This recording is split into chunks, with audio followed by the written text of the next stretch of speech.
Hello, thank you so much for clicking on my video. Today I'm actually going to be talking about getting internships in college. Internships are so important no matter what your major is. I was able to do 2 internships, and because of that I was able to graduate with a full-time offer. So I really want to encourage you to get an internship, at least one, just because it'll be so much easier for you after you graduate. So how to get an internship? Step 1, create a LinkedIn account. If you haven't already, if you have one, make sure you have a photo. Make sure you add a headline. A headline, you want to add either what you're looking for or what your current position is, or both. For example, my headline was seeking full-time opportunity because, previously I was looking for a full-time opportunity, and I also had accountant intern at Pattern Energy because that was my current position as well. There is also a section for you to add a summary. This is where you want to summarize yourself. Pretty much you want to add what your classification is. Are you a senior? Are you a junior? What school you're going to? What college within that university you're attending? Any things that you're involved with, any organizations, if you volunteer, what jobs you currently have, what skills you can bring to a company, and then a little bit about yourself, things you like to do outside of school and work. After you have created this LinkedIn profile, it's so important for you to focus on your resume. Resumes are the most important thing as well, because if you apply, you can apply to as many places as you can, but if you don't have a great resume, you're not going to stand out. You want to try to fill the whole page of your resume. You want to start each word with a action word, like managed, reconciled, balanced, graded, things like that. You also want to quantify as much as you can. So don't just say, completed transactions efficiently and quickly with minimal errors. Say something like completed X amount of transactions a day and handle X amount of cash. Things like that.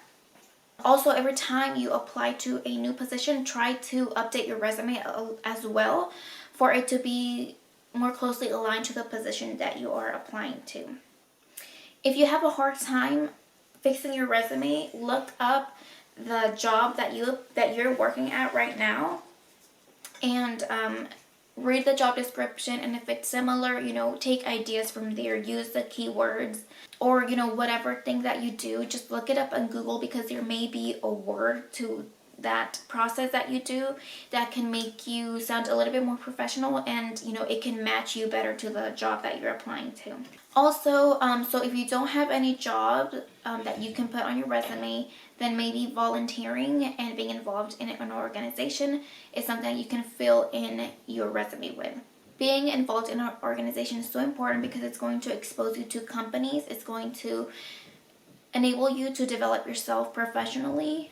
Also, being part of an organization will expose you to a mentorship program. That's how I got connected with my mentor, and she was luckily able to help me get that first internship. So there's so many pros to being involved and putting yourself out too. So just do whatever you can, and don't get discouraged. You're gonna hear a lot of no's. You're gonna get a lot of emails that say we regret to inform you, and just don't listen to the no's, because you will get your yes soon.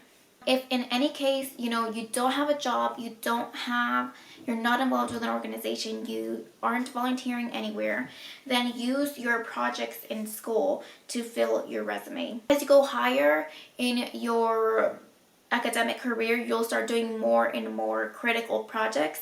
So use those, use keywords of things that you do. Another thing that you can also take advantage of are case studies or corporate case studies. This is something else that you can add to your resume to fill it up. Also, any honors and awards, like maybe you got the dean's list, maybe you won a certain contest, maybe you got a scholarship, things like that. That's great to add. And then any skills.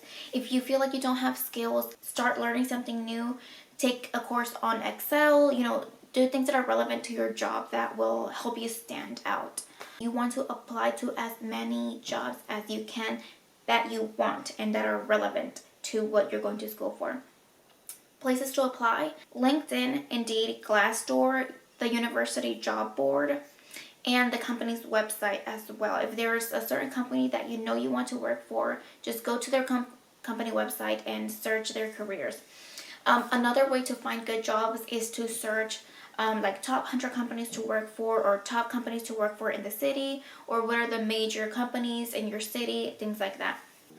Alright, that wraps up my video. If you have any questions, please comment them below or message me on my Instagram at DianaHoney, and I'll respond through there if you don't feel comfortable leaving anything here. And again, just do whatever you can to get that first internship. So anyway, thank you for watching my video and hope y'all have a great day. Bye.